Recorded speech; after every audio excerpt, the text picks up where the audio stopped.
Assalamualaikum warahmatullahi wabarakatuh. Perkenalkan, nama saya Tika Widianti. Saya dari Prodi Bisnis Digital, Fakultas Ekonomi dan Bisnis, Universitas Pancasakti, Tegal. Di sini, saya akan memaparkan materi tentang perkembangan demokrasi di Indonesia. Perkembangan demokrasi di Indonesia, secara etimologis, istilah demokrasi berasal dari bahasa Yunani, demos yang berarti rakyat, dan kratos yang berarti kekuasaan. Konsep dasar demokrasi berarti rakyat berkuasa. Demokrasi juga identik dengan teori kedaulatan rakyat.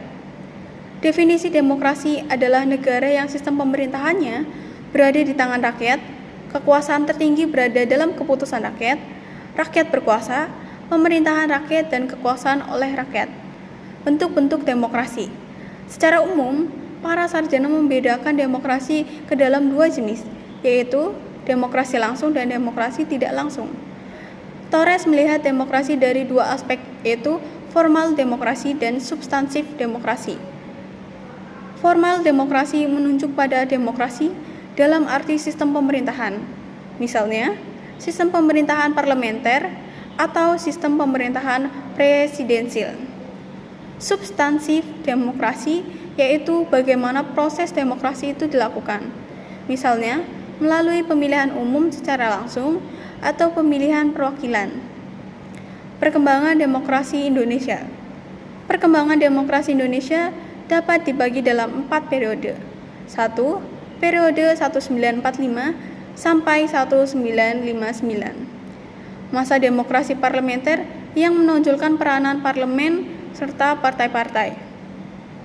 2. Periode 1959 sampai 1965. Masa demokrasi terpemimpin yang dalam banyak aspek telah menyimpang dari demokrasi konstitusional dan lebih menampilkan dominasi presiden dan terbatasnya peran partai politik serta peran ABRI sebagai unsur sosial politik semakin meluas. 3. Periode 1966 sampai 1998. Masa demokrasi Pancasila era Orde Baru yang merupakan demokrasi konstitusional yang menunjukkan sistem presidensil. Secara umum, di dalam sistem pemerintahan yang demokratis, senantiasa mengandung unsur-unsur yang paling penting dan mendasar, yaitu 1. Keterlibatan warga negara dalam pembuatan keputusan politik. 2. Tingkat persamaan tertentu di antara warga negara. 3. Tingkat kebebasan atau kemerdekaan tertentu yang diakui dan dipakai oleh warga negara. 4. Suatu sistem perwakilan. 5. Suatu sistem pemilihan kekuasaan mayoritas. Sekian presentasi dari saya. Kurang lebihnya mohon maaf. Jika ada kesalahan kata atau ucapan, saya akhiri. Wassalamualaikum warahmatullahi wabarakatuh.